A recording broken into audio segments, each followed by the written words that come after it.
Hi somebody! Aujourd'hui, je vais vous proposer une petite introduction avec Cinema 4D.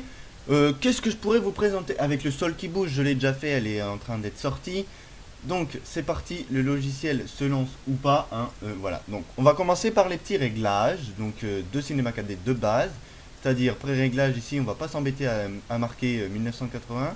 Hop, voilà. Et là, ici, on met toutes les images. Ok. Ici, dans enregistrer, on va mettre tout simplement ça dans téléchargement, entrée, et ici on va mettre film AVI ou QuickTime selon le PC que vous utilisez. Ici on va mettre 2x2 et 8x8. Ok. Ensuite on pourra régler ici le nombre de frames qu'on aura, donc c'est-à-dire 300 images, donc ce qui équivaut à 10 secondes. Donc une intro lambda c'est 10 secondes. Voilà. Donc je vais être concis, je vais être court, je vais être simple, hop, direct. Donc on va commencer par un petit texte, donc on va dans MoGraph, mot de texte, et ici on va pouvoir mettre, ah oui j'ai oublié, intro.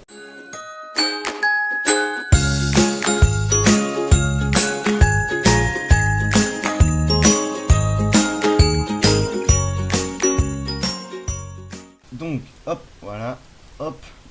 Moi j'ai pris Ethnocentric RG qui est disponible en lien dans la description sur dafont.com bien entendu. Donc ici, une fois qu'on a le mot de texte téléchargé, on va appuyer sur, on va faire couvercle, couvercle les biseaux, et on va mettre un rayon de 3. Parce que sinon ça fait trop gros et moche. Voilà. Donc objet, ça c'est fait, tout ça c'est fait, ok. Et ensuite, une fois que tous ces réglages sont faits, vous appuyez sur C. Vous sélectionnez mot texte et appuyez sur la touche C. Donc c'est pas compliqué. Et là, vous aurez toutes les lettres une par une. On est bien d'accord. Une fois que tout ça c'est fait, vous sélectionnez toutes les lettres avec les trucs, les actions qui font incluses, mais vous l'éjectez du groupe. Voilà. Et là, tout ça, vous délete. Une fois que ça c'est fait, vous allez faire MoGraph, fracture, et vous allez sélectionner toutes les lettres, vous allez mettre dans fracture. Voilà. Après ça, une fois que ça c'est fait, on pourra aller sur fracture, et là on va utiliser un petit plugin externe que je mettrai en lien dans la description. Ça vous évitera d'aller le chercher, il est gratuit. Vous allez dans module externe, Srozy, et là vous le cassez en 20 pièces. On est bien d'accord. Donc là il va faire son boulot. Donc je vais mettre sur pause. Ensuite, pour sélectionner vos couleurs, il suffit juste de supprimer tout ça sauf les deux qui sont au début, parce que quand on regarde bien, ici on va faire un petit V vert, voilà. Et ici, quand on regarde bien et qu'on sélectionne ici, ça sera le cut inside et là le cut outside. Ok, donc pour sélectionner vos couleurs, il suffira de faire ici, et là vous sélectionnez les couleurs que vous souhaitez avoir sur votre texte, avec un petit peu de réflexion pour faire plaisir. Hop, on va mettre en Fresnel et 50% pour faire plaisir. Ok, et là, on va faire la même chose, exactement la même chose, mais sur les coupures internes, enfin externes plutôt. Donc on va faire un petit peu de réflexion ici, Fresnel ici, 50 ici, ok. Voilà, sinon pour vous emmerder, hein, vous supprimez tout ça et puis vous mettez directement sur fracture. Et ici on va pouvoir le rendu, et ben ça donne plutôt pas mal. Donc pour la suite, on va, attendez, je remets au milieu.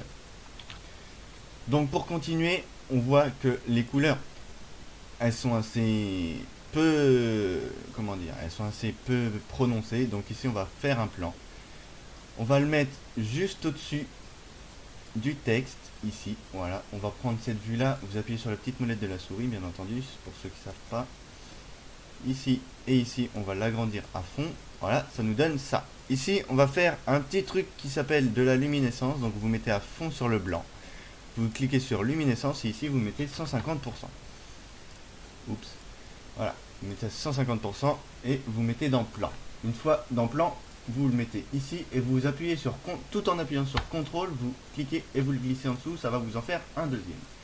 Donc le premier plan, on va pouvoir le monter tout en haut. Et le deuxième plan, on va pouvoir le descendre tout en bas jusqu'à temps qu'on ne le voie plus. Et là, quand on fait un petit rendu, ça donne déjà beaucoup mieux. Donc ensuite, la partie du texte qui se transforme, on va la faire tout de suite. Donc ici on peut faire Alt G pour grouper, pour éviter d'avoir trop de trucs. Moi je suis assez organisé comme mec. Et ici on peut mettre plan, voilà. Hein. Donc ici fracture, hop, on clique tout en le sélectionnant, vous cliquez sur effecteur, effecteur randomisation, et là vous voyez que les lettres elles partent en steak. Donc si vous allez dans paramètres et vous mettez tout ça à 0. Voilà, et là vous voyez que les lettres sont redevenues comme avant. Une fois que vous avez vu que l'effecteur randomisation il servait, c'est lui qui faisait l'animation, d'où le nom effecteur. Hein. Et donc du coup, vous allez ici sélectionner là et vous mettez à 300 toutes les cases.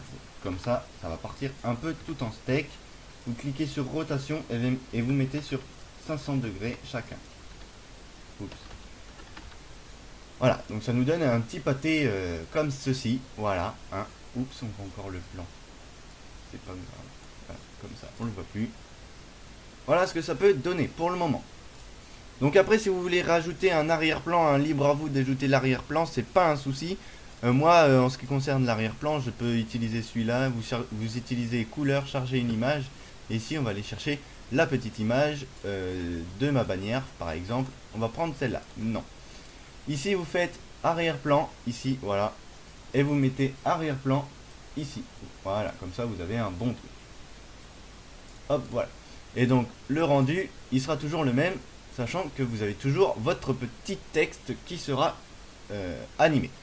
Donc, une fois que tout ça c'est fait, vous cliquez sur effecteur randomisation. Je vais vous demander d'être super attentif. On va cliquer sur effecteur randomisation. On va cliquer sur la clé automatique, donc c'est-à-dire le petit rond qui est ici entre la clé et le point d'interrogation. Ici, vous voyez que tout s'est mis en jaune. Et là, vous allez vous déplacer à 180, parce que moi j'ai 300 images. Et ici, on va tout mettre à 50. Voilà, et pour ce qui est de la rotation, on va mettre 499 partout.